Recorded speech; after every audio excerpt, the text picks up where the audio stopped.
everybody, how are we all doing? I hope we're having a good week so far. So today is Thursday the 14th of November 2013 and we are back.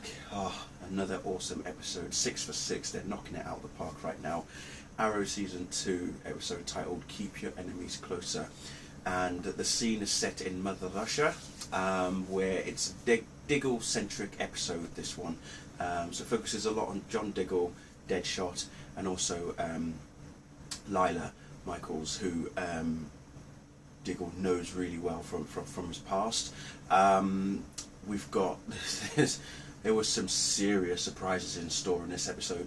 Isabel Roshev, played by Summer Glau as well, she decides to follow the team when Diggle learns by Amanda Waller, yes, the wall has appeared on Arrow finally, shows up because Diggle gets captured during a raid that he's helping out Oliver with. When Waller questions Diggle, you know, about Lila, he's then suddenly is more concerned for her, for Lila herself, realizing that she actually did go after Deadshot. So it's revealed that she went after Deadshot and she hasn't been heard or seen of since. So basically, because Lila works for A.R.G.U.S, they're like the S.H.I.E.L.D. version of the for DC. So what S.H.I.E.L.D. is to Marvel is what A.R.G.U.S is to DC. So who knows? Maybe Steve Trevor might pop in at some point. So as I say, so Diggle's basically got to make a decision, and he decides that he's going to go to Russia to go after Lila. And when Oliver and Felicity catch on about this, well, they decide to join him because, you know, friends look out for each other. That's what it's all about. So they go to Russia, and that's when Isabel shows up, and then she decides to tag along. So an awkward thing appears between those three and Isabel. I'll get to that more on that one later. The flashbacks, obviously, we've got Sarah Lance back again, and also Professor Anthony Ivo. It's interesting that the introduction that Oliver gives to Ivo is he calls himself Tommy instead of Oliver, and he mentions how both, you know, his friends, being Shadow and Slade, are both dead from obviously when they were getting bombed by the ship earlier on, like a couple of episodes ago or so. And we actually see Shadow tending to Slade's wounds, and half of his face has been burnt off. It does look pretty gruesome. And there's, as I say, there's something going on between those two.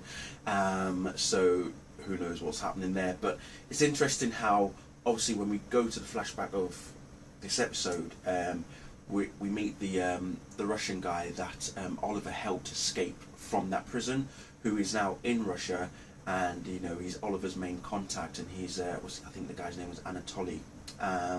So he was the guy that introduced, you know, Oliver to the Bratva, as you like to call them. So as I say, we're in Russia, and Felicity's already nervous about Isabel. I mean, she was nervous beforehand, but this time she's extra cagey about Isabel and her motives in some sense. What is actually extraordinary about this is you've got Diggle in this position where he's going to save Lila. He's going to save her, you know, whatever the cost. So they come up with a plan, and the plan is he needs to get sent to prison, you know, hauling drugs. And the unique thing about that was that when he goes into prison, he's in this cell with this one particular prisoner. I can't even remember the word that he used, but basically, let's just say that in this episode they're trying to say that Russia doesn't like black people. Yeah.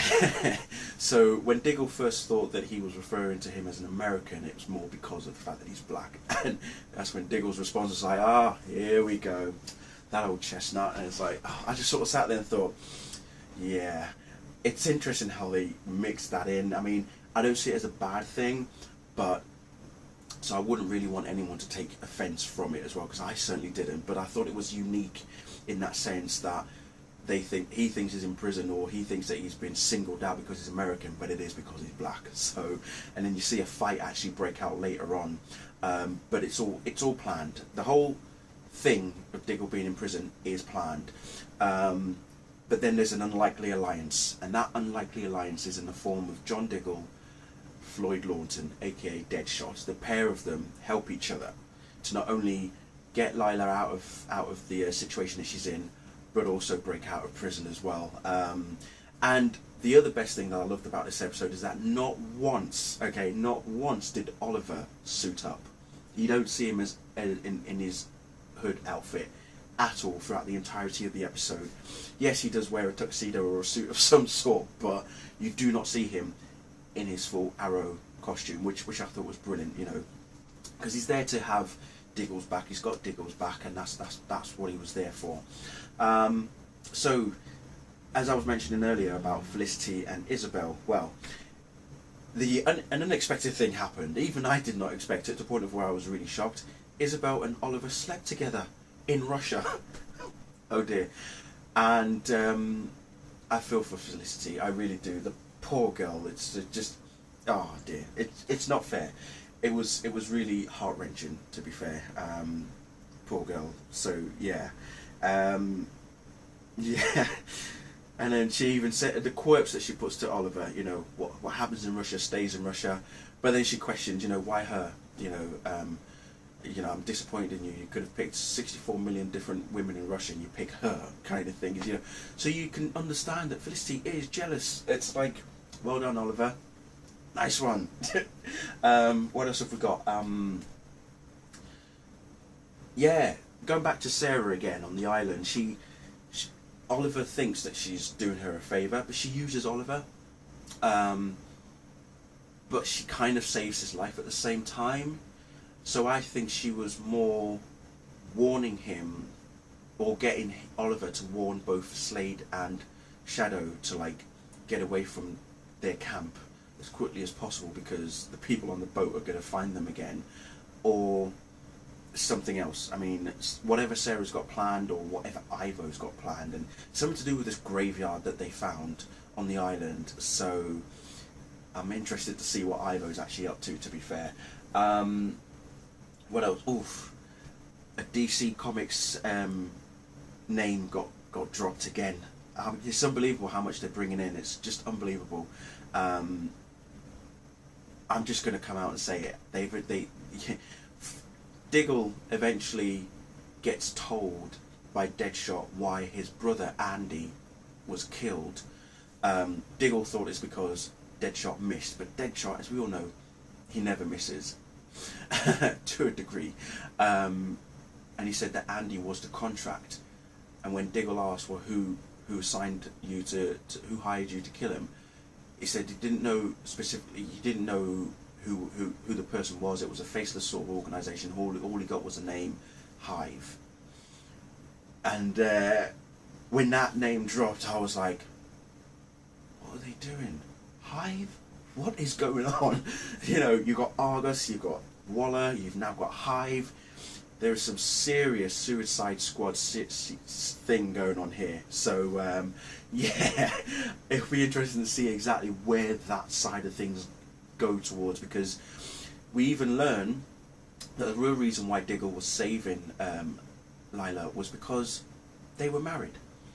Go figure. I had no idea. So there's another bombshell right there. But yeah, as I say, a lot really did happen in this episode. And Moira as well. I wasn't happy that Jean Loring came along and told Thea that she had to break up with Roy, so that the image that they're painting for Moira isn't tainted by her relationship with Roy, who got arrested in this episode again.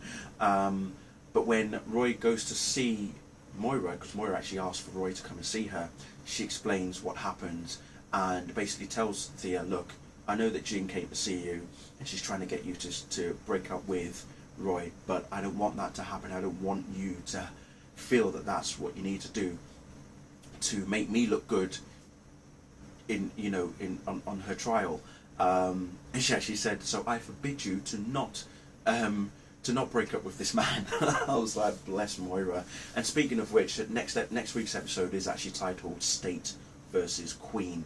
So it is Moira's trial, so that's a big thing. But another